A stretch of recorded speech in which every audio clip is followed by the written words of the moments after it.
Ako po si Maricar Velasco, ang inyong magiging tagapagbalita. Sa detalye ng mga balita, susubukan ng New Zealand recovery teams na ma-retrieve ang mga bangkay mula sa pumutok na bulkan.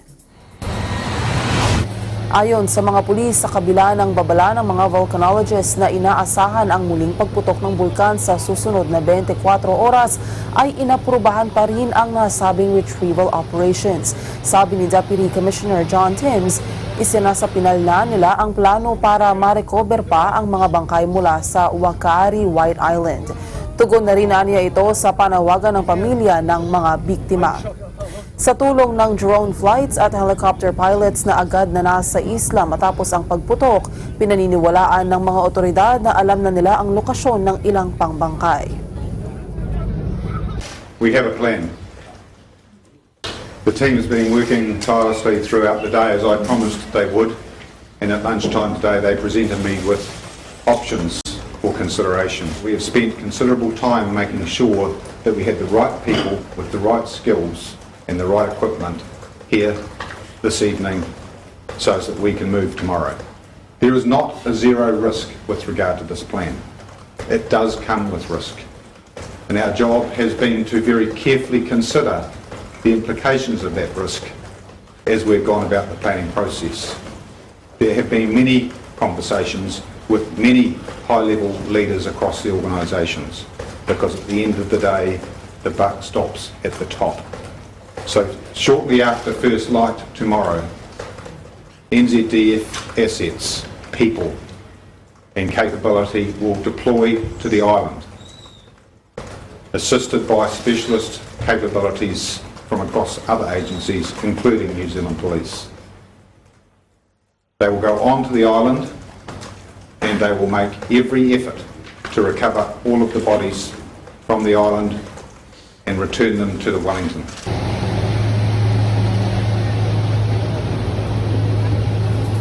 Sa kaugnay na balita, umakyat na sa 8 ang bilang ng nasawi matapos ang pagputok ng bulkan sa New Zealand. Ayon sa mga pulis sa magdamag ay 2 katao ang nasawi sa ospital habang ang 23 nakaligtas ay patuloy na ginagamot. 17 sa kanila ang kritikal habang 5 ang inilipat sa Australia. Samantala, pinangangambahan naman ng mga otoridad doon ang muling pagputok ng bulkan. Ayon sa seismologists, nasa 50 hanggang 60% ang tsansa ng panibagong pagputok ng bulkan. Dahil dito nahaharap sa panganib ang mga recovery team sa isinginagawang operasyon. Ang paglilitis umuno kay US President Donald Trump ang magiging unang prioridad ng Senado sa Enero. Ito ay kung mai-impeach na si Trump sa susunod na linggo gaya ng inaasahan. Ayon ito sa isang top Republican sa Kongreso. Nakatakdang magpulong ang House Judiciary Committee para pagdebatehan ang 2 articles of impeachment na nag-aakusa kay Trump ng pang-aabuso ng kapangyarihan at obstruction of Congress na may kaugnayan sa pakikipag-usap nito sa Ukraine. Ngayong Huwebes, inaasahan na pagbobotohan ng panel na aprubahan ang nasabing kaso. At sa susunod na linggo ay ang posibleng full vote ng Democratic-led House of Representatives kung mai-impeach ang presidente ng Amerika. Kung sakaling matuloy, ito na ang 3 beses na may nangyaring impeachment sa kasaysayan ng Amerika. Pagkatapos nito, ang kaso ay dadalhin na sa Senado sa susunod na taon para sa paglilitis at pagdedesisyonan kung aalisin sa pwesto si Trump. Binaliwala umuno ni US President Donald Trump ang US national security at national interest nang tanungin nito si Ukrainian President Volodymyr Zelensky sa isang phone call para imbestigahan ang Democratic presidential candidate na si Joe Biden. Sinabi ito ni House Judiciary Committee Chairman Gerald Nadler sa pagsisimula ng panel na pagdebatihan ang 2 articles ng impeachment laban kay Trump. Taken together, the 2 articles charge President Trump with placing his private political interests above our national security, above our free and fair elections, and above our ability to hold public officials accountable. President Trump should have focused on America's national security and on the interests of the American people on that call. Instead, he completely ignored them in order to push his own personal political interests. Because the Democrats can't come up with the argument for it. They don't have the who knew it and when they knew it. All they have is, well, here, members, we're going to give you abuse of power. You go home, pick something you don't like about the president. There's your abuse of power. This is as much about political expediency as it is anything else, and that should never be in articles of impeachment. Pumayag si Hollywood mogul Harvey Weinstein sa $25 million settlement sa may dosenang mga babaeng umakusa sa kanya ng sexual misconduct. Ito ang inihayag ng isa sa mga abogado ng mga babaeng nagreklamo laban kay Weinstein sa panayam ng AFP. Naharap sa patong-patong na kaso ang dating makapangyarihang producer ng Pulp Fiction at Sin City dahil sa dami ng reklamo laban sa kanya. Naharap naman sa pagliliti si Weinstein sa susunod na buwan. Ang payout sa bukod na kasong sibil ay paghahati-hatian ng mahigit sa 30 mga aktres at dating mga empleyado na nagsampa ng kaso laban kay Weinstein mula sa sexual harassment hanggang rape. Kabilang sa mga umakusa kay Weinstein ang mga sikat na aktres gaya ni Angelina Jolie, Gwyneth Paltrow at Salma Hayek. Samantalang dalawa ang nagsampa ng kasong kriminal laban sa kanya. For today, Mr. Weinstein is looking forward to January 6th as he has from the very beginning. And I would like to remind everyone that Mr. Weinstein has a right to a fair trial. He is believed to be innocent until proven guilty under the laws of this great country. He has a right to ask questions. He has a right through his lawyers to cross-examine the stories that they tell, which we intend to do, and we have a right to do. It's a $2 million insurance bond. That's all you need to say. It's a $2 million insurance bond. It's secured by his original bond plus additional assets. Ang iba pang mga balita sa pagbabalik ng Eagle News International Filipino Edition.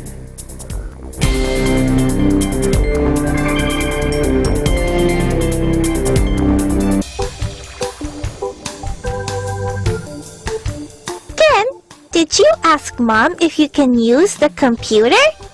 Yes, Ate Kat. She said I can use the computer for an hour today. Remember, Ken, you can only visit websites that Mommy and Dad allowed us to visit. Yes, Ate Kat, I will. I just plan to search for my homework in school, and of course, I will watch an episode in my favorite YouTube channel. Oh, let's watch together, Ken. Here at the Cat, Net25 Kids. Oh, I'm subscribed to that channel. That's my favorite too. How about you? Have you subscribed to Net25 Kids YouTube channel yet? Just look for Net25 Kids. And don't forget to hit the notification bell so that you would know right away if they have new videos. Net25 Kids is also on Facebook, Twitter, Instagram, and Pinterest. Like, subscribe, and share it with your friends as well. And remember, always ask permission from your parents before using the internet. Also, only go to safe websites where your parents have allowed you to visit. All right, Ken, time to watch.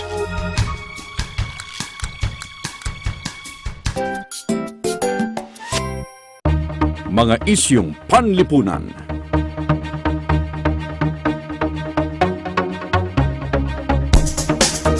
Mga isyung pampolitika.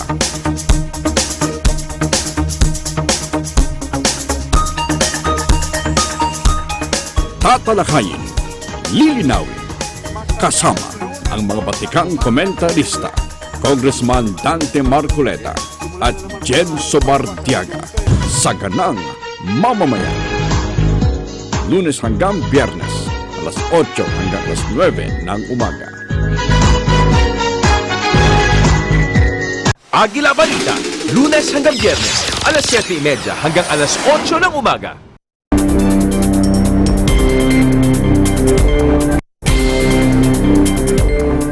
Nagsagawa ng eleksyon sa Britanya nitong Huwebes para matukoy ang agarang kinabukasan ng Brexit.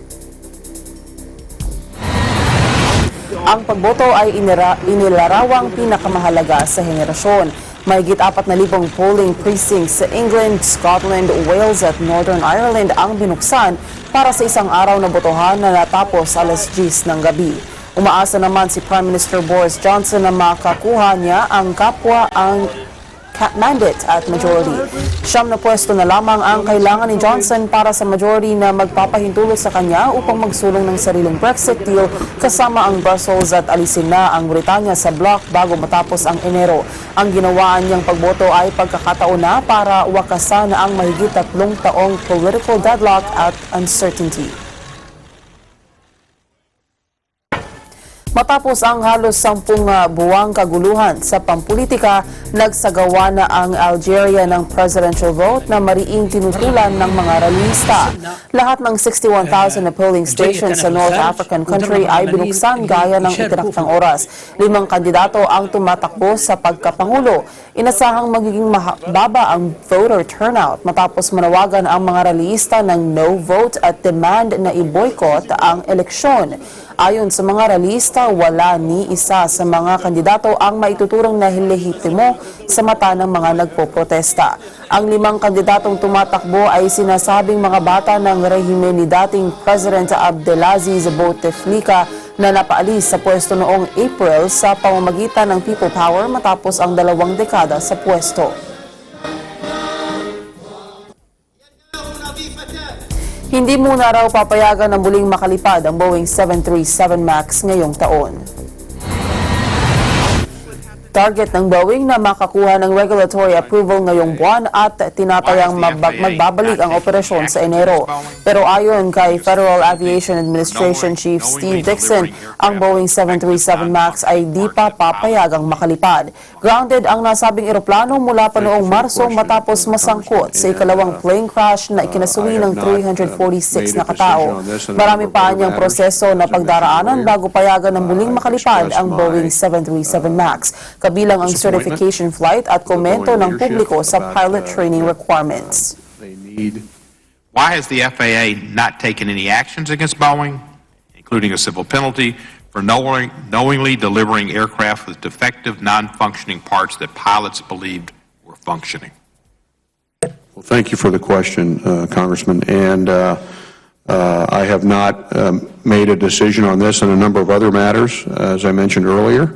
I've expressed my disappointment to the Boeing leadership about that they need now and previously to be transparent in the sharing of information with my team here at the agency. And so I reserve the right to take further action, and we very well may do that. I'm not going to say today exactly what that may consist of, but the facts that you just presented will certainly go into that decision. Did the FAA at some point in this process make a mistake? Yes. Thank you. Yes.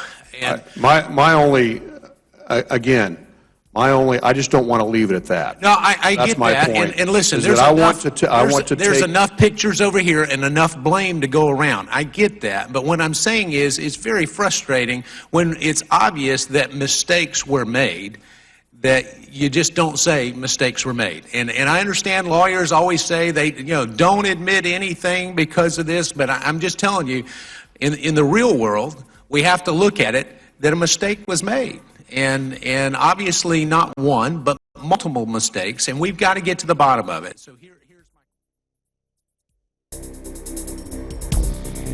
Lumikha ng mini-state ang mga rallyista sa Iraq sa Tahrir Square sa Baghdad. أصبحت وزارات مصغرة بساحة التحرير.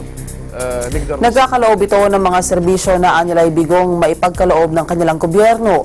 Ayon sa isang construction worker mula sa Babylon province, mas marami na silang nagawa sa loob ng 2 buwan kumpara sa nagawa ng kanilang gobyerno sa loob ng 16 na taon.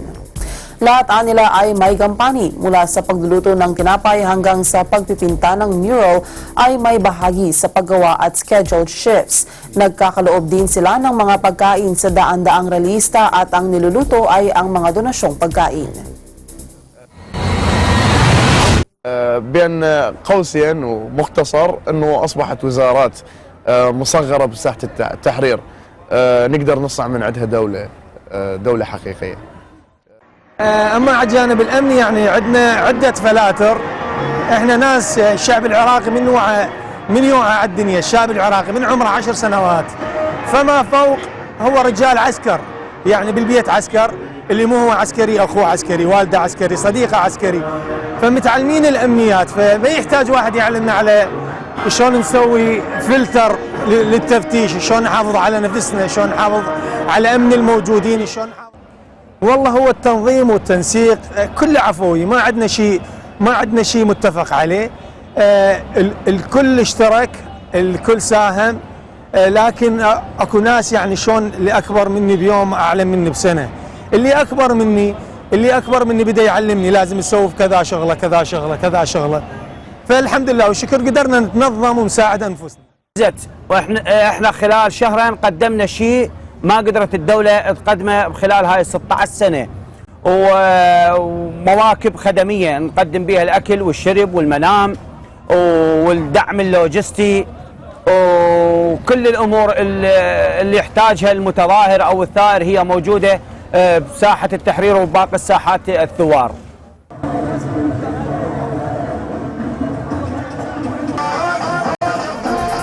Ang iba pang mga balita sa aming pagbabalik.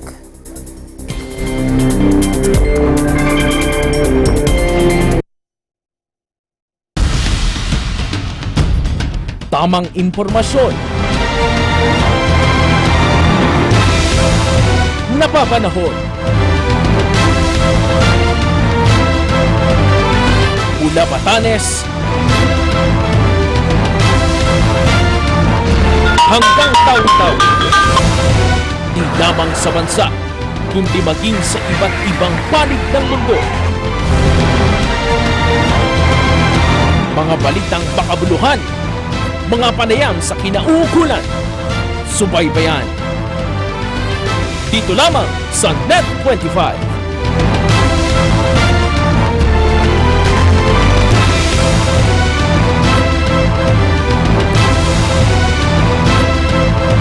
News, entertainment, technology. Agila Balita, Lunes hanggang Biyernes, alas 7:30 hanggang alas 8 ng umaga.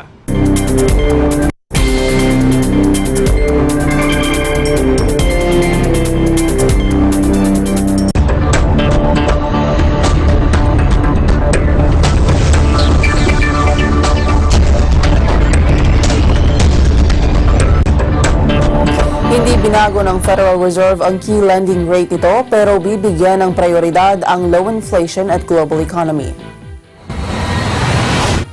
Nangako naman ang mga central banker na i-monitor ang global slowdown. Sa ngayon, ang benchmark interest rate ay nasa target range na 1.5 hanggang 1.75% gaya ng inaasahan ng dahil sa ipinaiiral na ikatlong rate cut ngayong taon nitong Oktubre. In addition, inflation pressures were unexpectedly muted, strengthening the case for a more supportive stance of policy.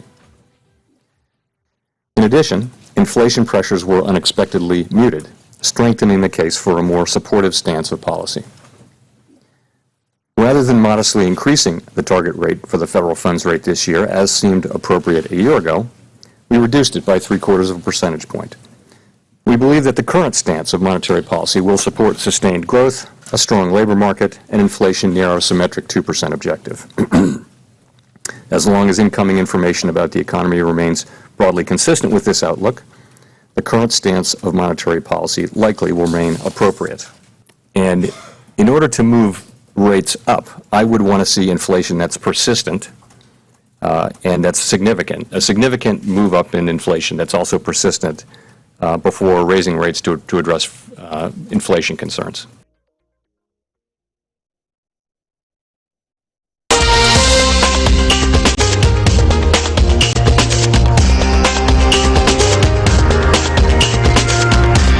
Aabot sa 20,000 realista ang nananawagan ng agarang aksyon mula sa gobyerno ng Australia. Sa gitna ito ng patuloy na pagbuga ng usok mula sa bushfire na nagdudulot ng problema sa kalusugan. Ilang linggo nang nakikipagbaka ang mga taga-Sydney sa nakakalasong usok dahil sa nangyayaring bushfire sa iba't ibang lugar sa Australia. Sa tala ng mga ospital doon, tumaas ng 25% ang bilang ng mga taong nagtutungo sa pagamutan magmula noong nakaraang linggo. Marami sa mga rallyista ang nagpahayag ng galit sa tila pananahimik umano ng kanilang gobyerno sa kinakaharap nilang krisis. Batay sa ulat, 6 na ang nasawi habang mahigit sa 700 bahay ang nasira dahil sa bushfires. 3 milyong ektarya ng lupa naman ang nasunog. Sa official data, lumalabas na ang taong 2019 ang isa sa pinakamainit at pinakatuyong taon sa Australia. We're in a city, a global city that's been shrouded in toxic smoke for weeks and weeks on end. We've come here wearing face masks so that the air of our towns and cities is safe to breathe. And we have a Premier who's missing in action and a Prime Minister who wants to do climate harm. They kind of cover it up and make it not as bad as it sounds, but this year it's just been so much worse than any other year that I can remember. I was in Europe.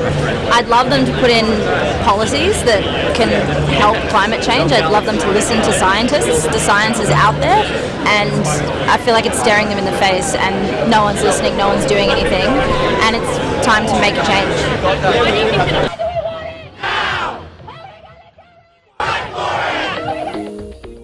Nagbabala ang mga coca farmers sa Los Yuan na isang rehiyon sa North Bolivia laban sa pagbaba sa presyo ng coca. Kaugnay nito na nananawagan sila sa bagong gobyerno na sila ay suportahan. No, ese gobierno que ya no vaya a rebajar coca, que no haga rebajar. Eso nosotros queremos. Cítricas, mandarinas, frutales, un ratito pasa, anual nomás es. Café, ya no da café aquí, ya no, pero coca nomás es. Que todos dan, ¿no? Entonces ya ellos se conformarían si lo hacen desaparecer la coca. Pero aquí no, todo yungas no nos favorece. Yo puedo querer que no lo baje de precio, digo, porque con eso también nuestros hijos nos hacemos estudiar.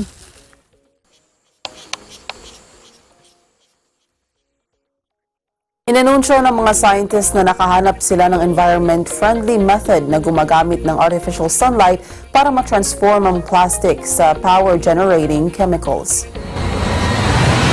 Sa gitna ito ng pakikipaglaban ng mga bansa sa buong mundo para mabawasan ang basura. Ang problema sa basura na itinatambak sa mga karagatan sa buong mundo ay isa sa kinakaharap ng mga bansa, partikular sa Asia. Ayon sa mga researchers sa Singapore, na-convert nila ang plastic sa formic acid na maaaring gamitin sa mga power plant para makapag-generate ng kuryente. Sa mga laboratory experiment ng mga researchers sa Nanyang Technological University, inihalo nila ang plastic sa mga kemikal para makabuo ng solution. Malulusaw naman ito sa pamamagitan ng artificial sunlight sa loob ng 6 na araw. Umaasa ang mga scientists na ang nasabing proseso ay mapapakinabangan sa hinaharap gamit ang tunay na sikat ng araw. So we are able to turn plastics, which are of course polluting the oceans, into useful chemicals, and we do it using sunlight. So we're hoping to turn this into a fully renewable process that is carbon neutral. So we actually have several challenges. One of them is to scale up the process, and also we need more manpower and funding to actually try to develop the process. So we have a few ideas, but it involves collaborations with engineers in the future, and then we want to turn this eventually into, let's say, a system that we can put into a pilot plant that we can put on, like Pulau Semangka, for example. So one of the challenges is that right now our catalyst is dissolved together with the plastic as well as the solvent. So the issue is that then in order for us to recover the catalyst, we actually have to put in energy to remove the solvent. So we want to actually develop a system that we can just separate from the products and the starting materials without actually putting more energy into it. At yan ang kabuuan ng mga balita mula sa iba't ibang bansa. Eagle News International Filipino Edition. Sa ngalan ng mga bumubuo sa Eagle News Service, ako po si Maricar Velasco na I'm 1 with 25. Susunod na ang Agila Balita.